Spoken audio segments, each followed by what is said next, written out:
Assalamualaikum warahmatullahi wabarakatuh. Alhamdulillahirabbil alamin. Wabihi nasta'in ala umuri dunya waddin wa ala alihi washabihi ajmain. La haula wala quwata illa billahil aliyil azim. Pada hari ini kita bertemu lagi dalam perkuliahan Al-Islam dan Kemuhammadiyahan 3. Pada kesempatan ini saya akan menjelaskan yaitu tentang sejarah berdirinya Muhammadiyah. Ya. Memang di sini mahasiswanya itu memang sebenarnya tidak semua berasal dari Muhammadiyah. Tapi itu tidak apa-apa lah.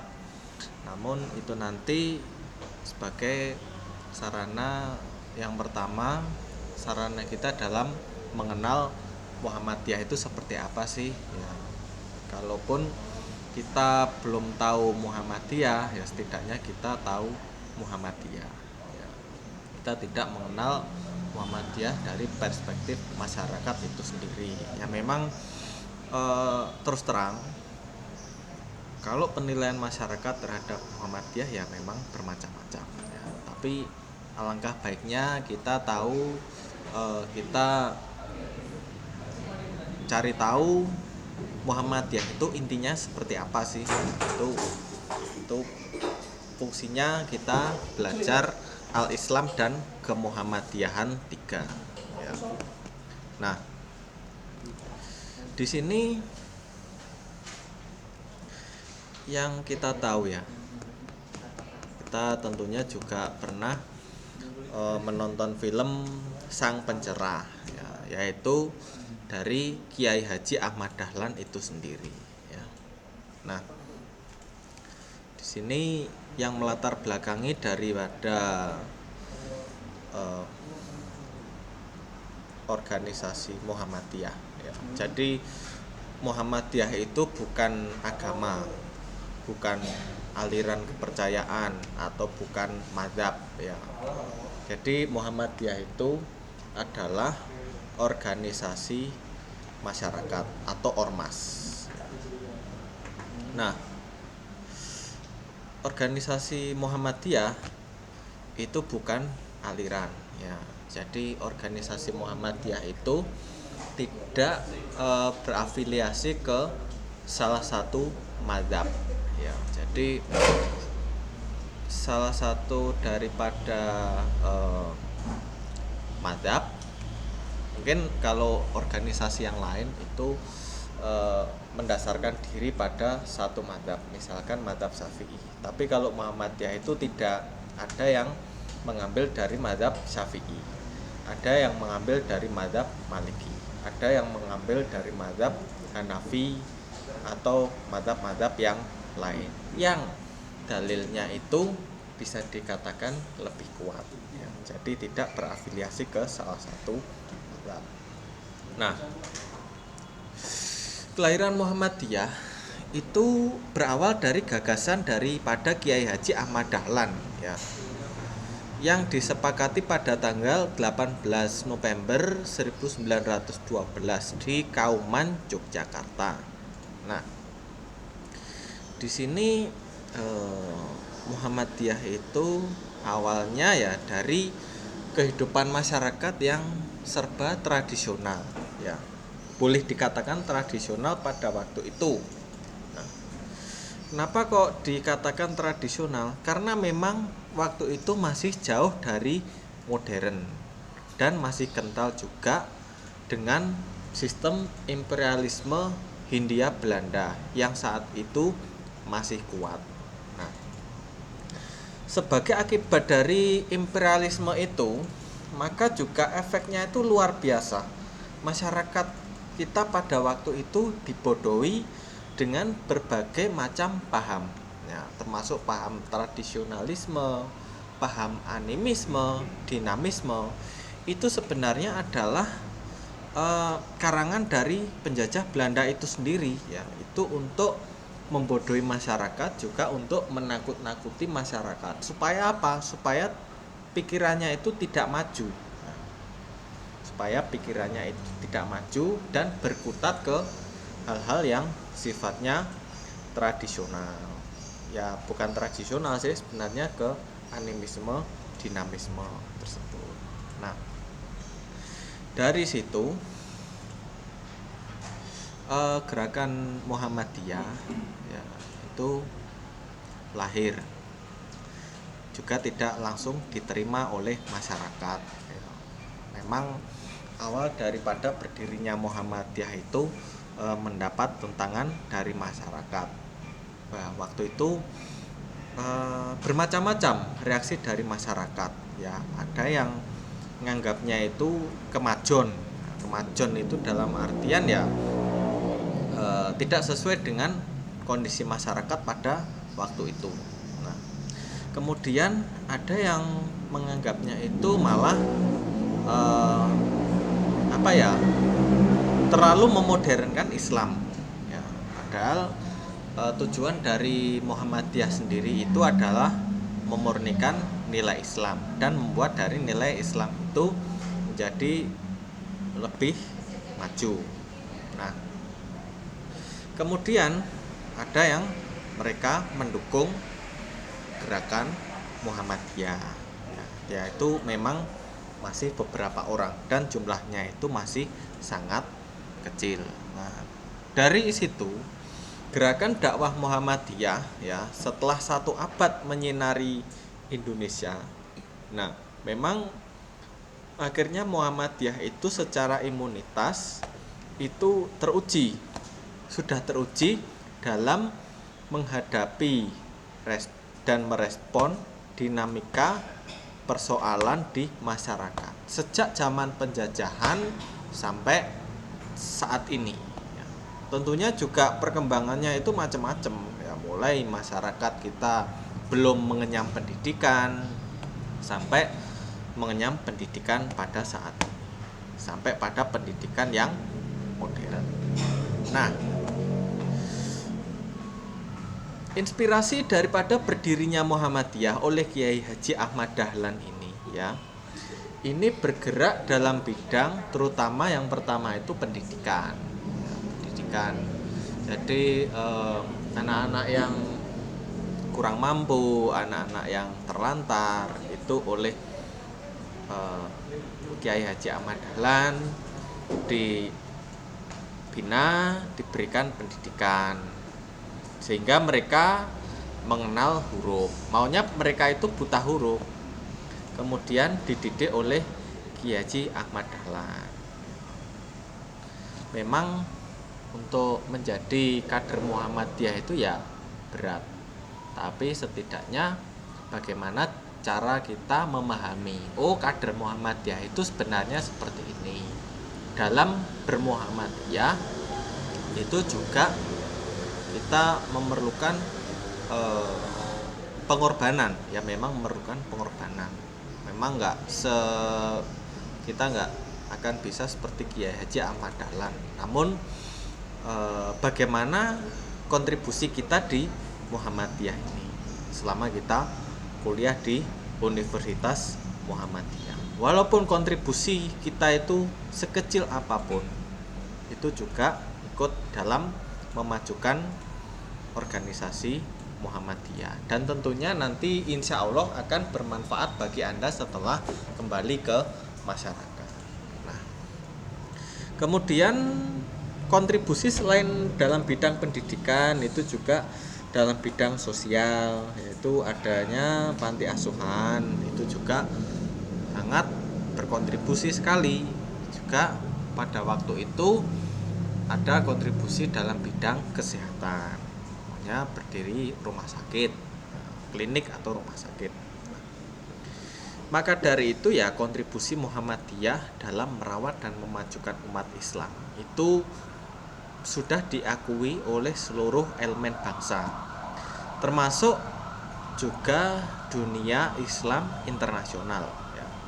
Memang kalau kita melihat dari sisi jumlah massa ya mungkin ya tidak terlalu banyak, ya cukup ya, Tapi Muhammadiyah itu memiliki banyak amal usaha. Misalkan sekolah-sekolah mulai TK Aba, kemudian SD Muhammadiyah, SD Aisyah, SMP Muhammadiyah atau SMP Aisyah, SMA. Kemudian perguruan tinggi Muhammadiyah mulai dari sekolah tinggi, akademi, universitas. Itu jumlahnya sangat banyak di Indonesia ya. Anda bisa cari di Google Universitas Muhammadiyah atau perguruan tinggi Muhammadiyah itu jumlahnya berapa. Sangat banyak sekali. Dan itu pun memberikan kontribusi untuk kehidupan bermasyarakat dan bernegara. Sudah terbukti banyak dari tokoh-tokoh Muhammadiyah yang berperan dalam pemerintahan, berperan dalam pendidikan, kesehatan, dan lain sebagainya. Nah, memang dari ide-ide Muhammadiyah ini banyak yang diadopsi oleh pendidikan kita. Nah, kemudian capaian-capaian ya. Capaian-capaian itu tidak merta lahir begitu saja, namun juga melalui sejarah panjang yang berliku. Tentunya juga kembali lagi pada film Sang Pencerah. Itu memang untuk bisa diterima masyarakat itu tidak semudah membalikkan telapak tangan.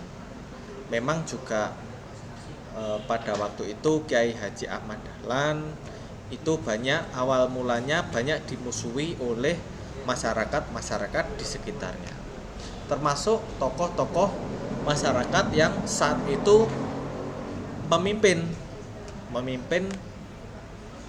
agama atau pemuka agama ya.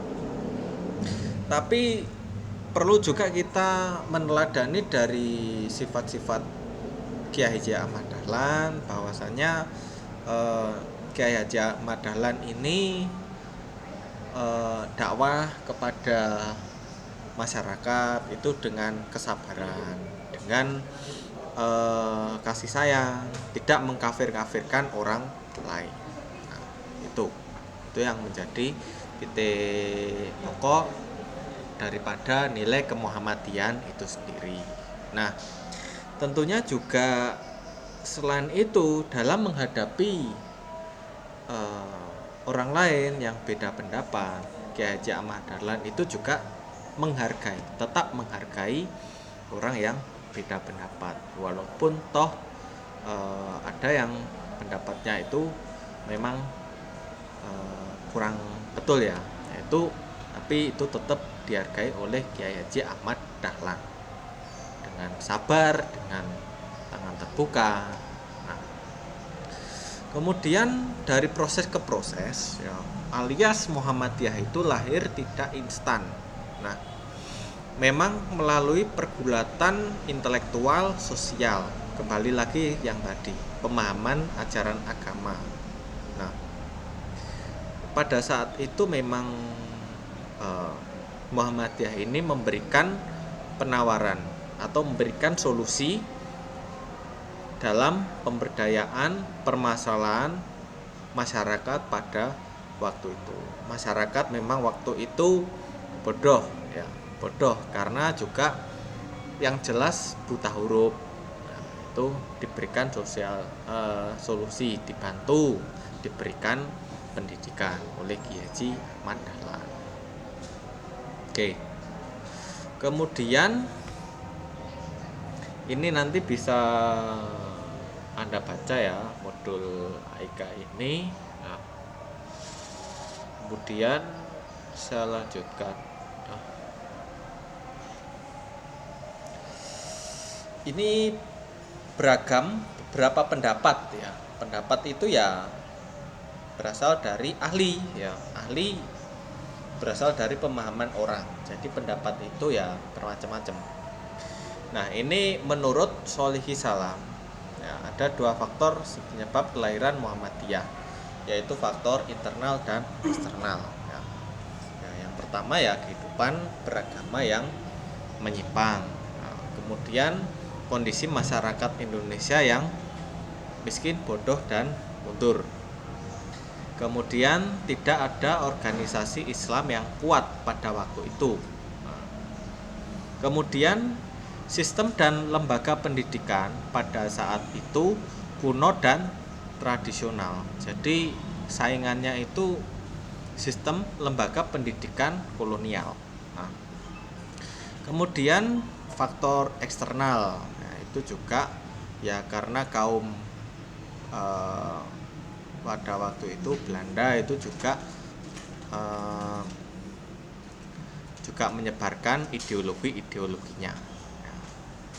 Kemudian waktu itu juga banyak yang memandang miring Islam.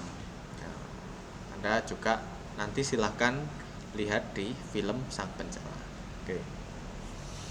Kemudian sebagai gerakan pembaharu Islam, ya, itu memang mungkin berat karena kompetisi dengan pihak kolonialisme Belanda, dan juga perjuangan untuk maju itu juga tidak mudah. Nah, mereka mulai menyadari perlunya perubahan-perubahan, ya, perubahan-perubahan daripada yang mereka yang seagama di Asia, di misalkan di tempat lain di luar negeri, ya.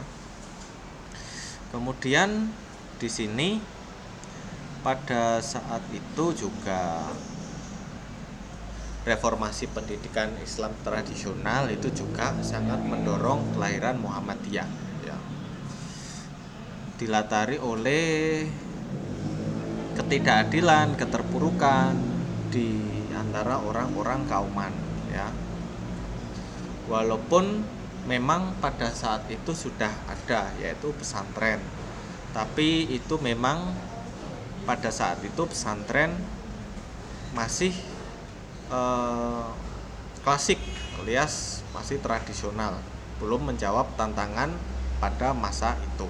Nah, sehingga belajarlah Kiai Haji Ahmad Dahlan ke Budi Utomo sebelum mendirikan Muhammadiyah. Nah, makanya tidak heran juga fokus dakwahnya itu pada sektor pendidikan, sosial, dan kesehatan. Nah, kemudian menurut Mukti Ali itu ada 5 faktor kelahiran Muhammadiyah, yaitu ada pengaruh kebudayaan India, pengaruh Arab, nah, pengaruh Muhammad Abduh dan golongan Salafiyah, yaitu ingin gerakan pemurnian agama Islam. Nah, itu. Kemudian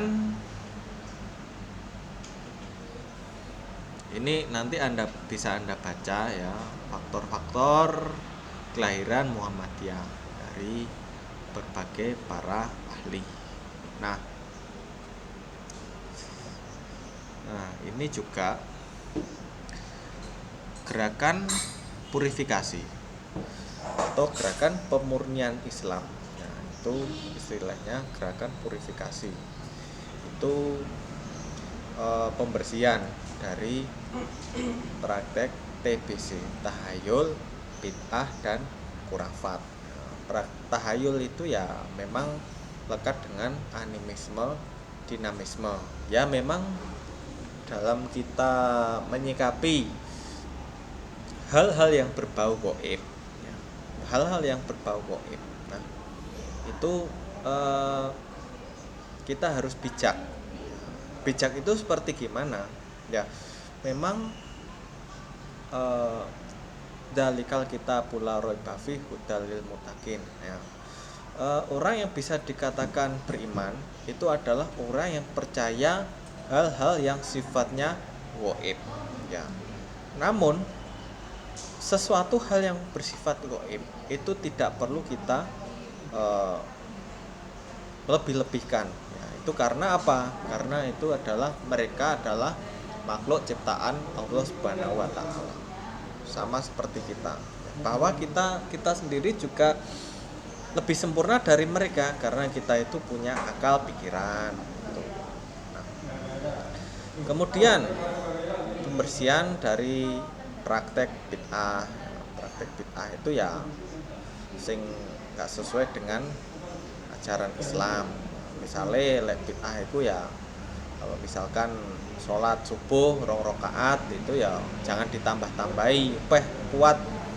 Misalnya wah sholat subuh kok kurang meng 2 rakaat, kudune 5 rakaat, tambahi ya apa 10 rakaat tambahi, ya itu ndak boleh karena itu merupakan ibadah mahdoh. Kalau ibadah sholat subuh 2 rakaat ya 2 rakaat, ibadah sholat duhur 4 rakaat ya 4 rakaat, jangan ditambah atau dikurang. Misalnya ibadah sholat luhur katakan ngantuk 4 rakaat wakemen dadi 2 rakaat, ya itu ndak boleh. Nah, itu juga itu namanya bid'ah. Yang namanya bid'ah itu ya seperti itu. Kemudian kurafat itu ya termasuk hal-hal yang sifatnya itu melebih-lebihkan, itu juga tidak boleh ya. Karena segala sesuatu yang sempurna itu ya hanya Allah dan Rasulullah Shallallahu Alaihi Wasallam.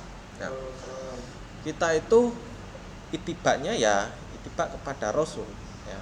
Yang bisa menyelamatkan kita pada waktu hari kiamat itu nanti hanyalah Nabi Muhammad Shallallahu Alaihi Wasallam, bukan guru-guru kita atau ya. Yang bisa menyelamatkan hanya Allah dan Nabi Muhammad Shallallahu Alaihi Wasallam. Yang lain ya ikut-ikutan saja. Kemudian selanjutnya selain itu juga spirit dinamisasi atau kemajuan itu juga berupa persoalan non ibadah mahdoh atau ibadah muamalah. Kalau itu ya banyak yang bisa dilakukan. Misalnya dalam berbuat baik dengan seseorang, itu banyak yang bisa kita lakukan ya. Dakwah itu bukan cuman dalil terus qala ta'ala ya, bukan seperti itu ya. Tapi bagaimana cara kita bisa membawa Islam sesuai dengan apa yang kita punya. Kalau yang kita punya itu ilmu, ya berarti kita mendakwahkan melalui ilmu-ilmu kita. Misalnya aktuaria ini ya merupakan ilmu Allah juga, bukan ilmu orang-orang kafir, bukan. Itu ilmu Allah yang bisa dimanfaatkan untuk kebaikan umat ya. Kembali lagi dari umat, oleh umat, dan untuk umat. Nah itu oke. Nah ini nanti selanjutnya bisa Anda baca ya. Ini Muhammadiyah itu sampai sekarang sudah sampai pada internasionalisasi ya. Sekarang sudah ada cabang dari Muhammadiyah yang berada di luar negeri ya. Ini ada PCIM Malaysia, ada yang di Mesir, ada yang di Inggris, ada yang di Singapura dan lain sebagainya. Dan sekarang juga sudah muncul ada Universitas Muhammadiyah yang ada di Malaysia, itu yang tergabung dalam amal usaha Muhammadiyah. Oke, nanti yang lain bisa Anda baca. Sampai di sini kuliah saya tentang Al-Islam dan Kemuhammadiyan 3 ya. Wabillahi taufik wal hidayah wal ridho wal inayah fastabiqul khairat. Wassalamualaikum warahmatullahi wabarakatuh.